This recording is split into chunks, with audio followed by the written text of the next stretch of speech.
네, 안녕하세요.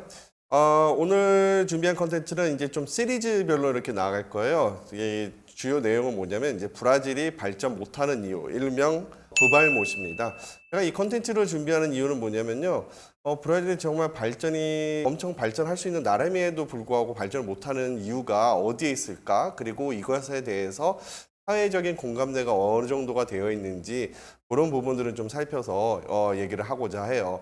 재밌는 거는 브라질이 갖고 있는 문제들은 많은 사람들이 다 잘 알고 있고 사회적 공감대가 어느 정도가 있어요.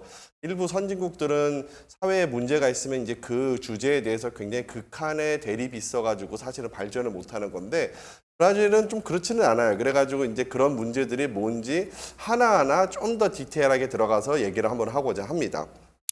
그래서 좀 컨텐츠는 제가 이제 좀 사회면에서도 얘기를 하고요. 뭐 빈부격차도 얘기 많이 하고 보건 문제 한번 얘기 다뤘고 인프라 이런 것도 얘기하고 그리고 이제 경제 문제도 얘기를 한번 하고 이번에 이제 시작은 좀 정치 문제에 대해서 좀 시작을 한번 해보려고 해요. 그리고 오늘 준비한 컨텐츠는 정치에서 특히 선거제도에 대해서 얘기를 하고자 합니다. 이게 정말 중요합니다.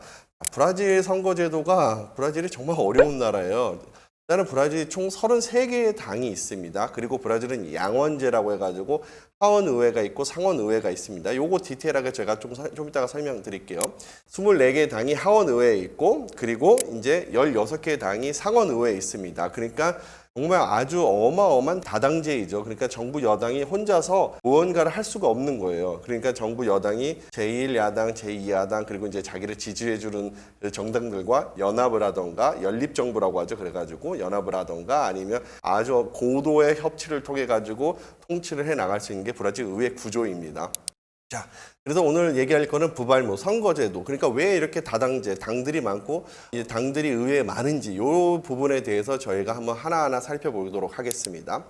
그래서 이게 이제 브라질 의회의 이제 사진인데요. 예, 오른쪽이 바로 하원 의회입니다. 하원 의회는 총 513명의 이제 하원 의원들이 있고요. 이게 이제 주 단위 인구로 비례를 해서 이제 나눠져 있습니다. 상파울루 같은 경우는 제가 살고 있는 상파울루는 인구가 제일 많기 때문에 총 70명의 이제 의원들이 있고요. 그리고 이제 상원의회는 총 81명, 여기 브라질이 이제 그 27개 주가 있거든요. 그래서 이제 주를 대변을 하기 때문에 각 주당 3명씩 동등하게 있습니다. 하원의회는 말씀드린 데 이제 국민을 대변을 하는 겁니다. 그래서 브라질은 이 승계 서열만 봐도 대통령이 있고 부통령이 있고 그리고 나서 하원의장이 있습니다. 상원의장이 되게 파워가 세지만 그럼에도 불구하고 국민을 대변하는 거는 하원의장이기 때문에 하원의장이 서열 3위에 있습니다.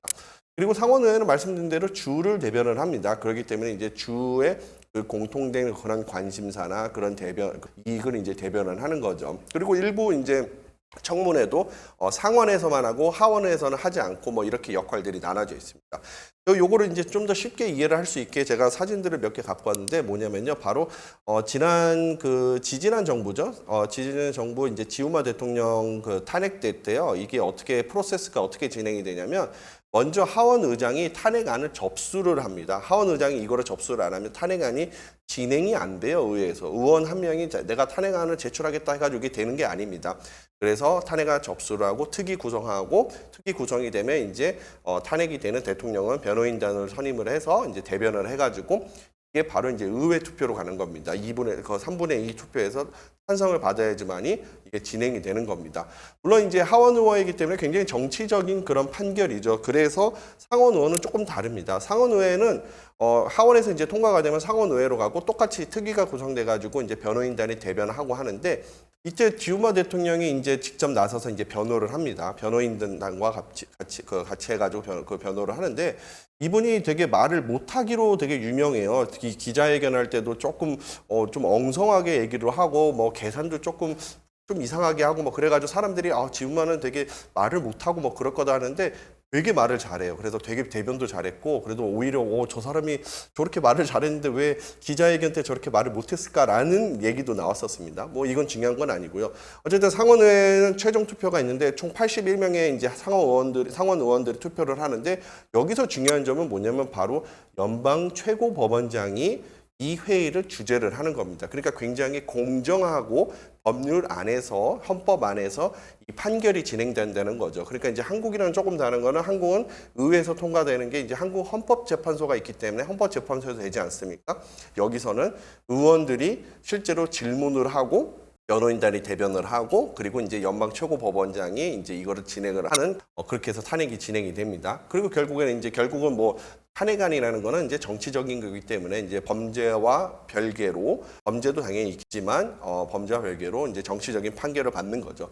트루먼 대통령 같은 경우는 이제 재정회계법 때문에 탄핵이 됐습니다. 나중에 한번 또 얘기를 할 거예요. 브라질에는 이제 선거제도가 어떻게 되어 있냐? 개방형 명부 대선거제입니다. 이게 참 말이 잘 힘든데요. 저도 이거 처음 들어봤고 정치학자들이 이렇게 얘기를 한다고 하더라고요. 자, 대선거구제라는 이유는 이제 주 전역에서 당 또는 개인에게 투표가 가능하다는 거예요. 선거인단이 한 1표씩을 이제 개인 또는 당에다가 투표를 해가지고 거기서 이제 하원 의원, 상원 의원이 이제 뽑힐 수 있다는 거죠. 한국 같은 경우는 이제 소선거구제죠. 소선거구제이기 때문에 이제 지역을 이렇게 나눠가지고 그래서 이제 그 지역에서만 이제 투표를 받아가지고 거기서 이제 1등한 사람이 이제 당선이 되는 거지만 브라질 같은 건 선거구제이기 때문에 이제 주 전역에서 투표를 받을 수가 있다. 그리고 이제 개방형 명부라고 하죠. 여기서 이제 직접 명부에 나온 개인에게 이제 투표가 가능한 건데, 요걸 조금 더 구체적으로 살펴봐야 돼요. 뭘 살펴봐야 되냐면 이제 당선자를 어떻게 분배하냐 이런 부분인데요. 먼저 유효 선거인단 비례해서 이제 분배를 합니다. 그리고 이제 예를 들어서 이제 상파울루 주가 이제 4,600만 명이거든요. 그러면 마지막 선거 때 이게 이제 2018년도 상파울루 주 단위로 있었던 선거 때 선거인단이 2,590만 명입니다. 그러면 여기서 이제 유효 선거인단이 총 2,110만 명이 나오는데 여기서는 이제 불참이나 기권, 무효 이렇게 다 제외를 한 거죠. 투표율이 굉장히 높은 이유는 브라질은 투표가 의무이기 때문입니다. 투표 안 하면 벌금 받아요. 그렇기 때문에 투표를 꼭 해야 됩니다. 자, 그러면 이제 말씀드린 대로 주 전역에서 당 또는 개인에게 1표씩 행세를 한다고 말씀드렸지 않습니까? 거기다가 이렇게 해서 이제 당선자 의회를 분배를 하는데 상파울루 주 같은 경우는 이렇게 하원 의석이 70석이에요. 이거 재밌다. 70석입니다. 70석. 그러면 이거를 저희가 유효 투표수랑 70의석 수랑 나눠요. 그러면 30만 표가 나오잖아요. 이 30만 표를 받아야지만이 당선권에 들어가는 겁니다. 그러면 30만 표는 얼마나 엄청 많은 표잖아요. 그러니까 힘든 거죠. 그거를 조금 더 예를 제가 한번 들어볼게요. 자, 한번 A당을 볼게요. A당은 총 50명의 후보가 이제 출마를 했는데 총 120만 표를 받았습니다. 자, 홍길 브라질이 100만 표, 김동 브라질이 9,200표. 그리고 이제 좀 이렇게 내려오죠. 그리고 뭐 꼴찌한 사람이 400표를 받았다고 하죠. 자, 그러면 여기서 이제 120만 표니까 이 120만을 저희가 이제 3으로 나누죠. 3으로 나누면 4명이 의석이 이제 4개가 나오는 겁니다. 의석이 4개가 나오기 때문에 의석이 4개 나와서 이제 그 상위 4명이 이제 당선권에 들어가는 겁니다. 그래서 당선이 되는 겁니다. 그러면 여기서 보시면 100만 표 받은 사람이 있는데 2,000표를 받은 사람도 당선이 되는 거예요. 이 당에서 전체 표를 많이 받았기 때문에. 그럼 다른 예를 들면 자, B당을 말씀을 드려볼게요. 자, B당은 총 100명이 있습니다. 100명이 출마를 해서 90만 표를 받았어요. A당에 비해서는 표를 적게 받았는데 후보자가 더 많아요. 그러니까 여기는 이제 당이 엄청나게 영입을 해가지고 이제 많은 사람들이 이제 후보로 출마를 했는데 여기는 1등한 사람이 10만 표. 그런데 총 90만 표를 받았으니까 저희가 이제 30만 표로 나누면 몇 명이 당선이 됩니까? 3명이 당선이 되죠. 그러면 여기도 똑같은 거예요. 9,000표 받은 사람, 8,000표 받은 사람도 같이 당선이 되는 거예요. 어떻게 해서? 당이 후보를 많이 출마를 시켰기 때문에. 자, 이게 문제가 어떤 부분이 있냐면 한번 보여드릴게요. 이게 이제 실제로 저희가 2010년도에 처음으로 출마한 사람이 이제 찌리리까라는 희극인인데요. 이 사람이 지금 삼선의 하원 의원이에요. 이 사람의 예가 바로 제가 지금 보여드리는 이 홍길 브라질의 예예요. 이 사람이 혼자서 표를 적게 받은 사람들도 같이 그 의회로 이제 데려가게 된 거죠. 2018년도 선거 때인데 이 찌리리까 씨가 45만 표를 받았습니다. 여기 여러분 보시면 뭐 7만 표 받은 사람도 같이 당선이 되는 거예요, 여기서. 그러면 이제 전체에서 이 7만 표 받은 사람이 전체 의석 그 순위로 보면 많이 뒤처져 있겠죠. 그러니까 이제 그런 점을 말씀드린 건데 2014년도는 더 과간이에요. 봐봐요. 100만 표를 받았습니다. 이분 혼자서. 이분이 희극인이고 이제 되게 이게 사람들이 그래서 뭐 사표라고 해가지고 그냥 열받아 가지고 투표를 한다 해가지고 이 사람들이 투표를 했는데요. 100만 표를 받았는데 4만 표, 3만 표 받은 사람도 의원이 되는 거예요. 그러니까 이 시스템 안에서는 이게 가능하다라는 거를 제가 이제 보여드리는 겁니다. 그러니까 이제 결국에는 이게 뭐를 의미하냐면 유권자의 투표가 제대로 반영되지 않다는 거죠. 낮은 투표 받은 정반대 후보자들이 당선이 된다는 거고, 두 번째는 결국에는 정당 정치의 무효화입니다. 이거는 왜냐하면 인기 후보 뭐 아니면 막대한 선거 자금을 갖고 있는 후보한테 유리한 선거 제도이기 때문입니다. 그리고 또 두 번째는 뭐냐면 이게 더 중요한 건데, 아까 전에 제가 대선거구제라고 하지 않았습니까? 브라질 엄청 커요. 브라질 엄청 큰데 그러면 제가 상파울루 전역에서 표를 받을 수가 있는데 30만 표를 받아야 돼요. 그러면 자, 제가 상파울루 시 안에서만 이렇게 한다고 해도 너무 커서 이게 힘든단 말이에요. 왜냐면 이제 상파울루 주만 해도 이 그 대한민국에 비하면 면적이 거의 이제 2.5배로 더 크단 말이에요. 그러면 제가 상파울루 시에서 사는 사람인데 제가 상파울루의 저 북쪽에 있는 도시에 가서 이렇게 표를 받으려면 554km를 달려가야 되는 거예요. 얼마나 멉니까? 그러니까 한 후보가 서울에서 출마했는데 부산에서도 투표를 받을 수 있다는 거예요, 이게.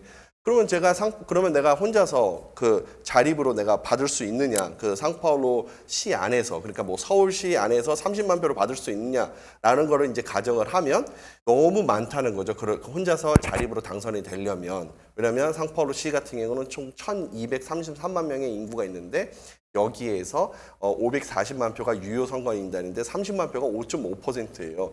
그거를 어떻게 받아요? 되게 힘들죠, 혼자서. 그러니까 돈이 되게 많이 들어가고 지역적인 문제가 굉장히 크다. 그래서 어떻게 되냐? 지역 단위로 하원 의원들은 출마를 할 때 주의원 또는 시의원과 파트너십을 맺습니다. 그게 뭐냐면 그러니까 러닝메이트예요. 주의원이랑 같이 이제 출마를 해서 이 사람을 주의원으로 뽑고 저를 하원으로 뽑아주세요라는 거죠. 그리고 또 다른 거는 뭐냐면 하원 의원들이 그러면 이런 사람들의 지원을 어떻게 받냐? 예산 지원해 주는 거예요. 예산 지원을 해주던가 아니면 이제 내가 너를 중앙 정치에 이제 들어오는데 내가 도와줄 테니까 같이 나를 좀 나중에 다음 선거 때 나를 도와달라. 이런 식으로 이제 그 거래가 오가고 협상이 오가는 거죠. 그러니까 이제 힘이 있는 사람들만이 당선이 될 수 있다라는 걸 이제 보여드리는 겁니다. 그 주의원 선거 출마 시 뭐 우리 정당에서 이제 돈이 이만큼 나오니까 내가 그 너네 후보들한테도 내가 열심히 노력을 해가지고 지원을 해주겠다. 이렇게 영향력을 행사를 하는 거죠. 그래서 신인 정치인이 등용되기가 굉장히 어려운 구조고요. 그 벽을 깨기 위해서는 돈이 많아야 돼요. 돈이 많이 없으면 그 당선이 안 되는 거죠. 그래서 제가 말씀드리는 거는 이 브라질이 발전을 못하는 이유 중에 하나는 선거제도인데, 왜냐하면 이 선거제도는 기득권이 유지되기 아주 너무 좋은 선거제도이다. 그렇기 때문에 지금도 의회가 항상 말썽이고 또 말썽이다라는 거를 여러분들에게 가져왔습니다.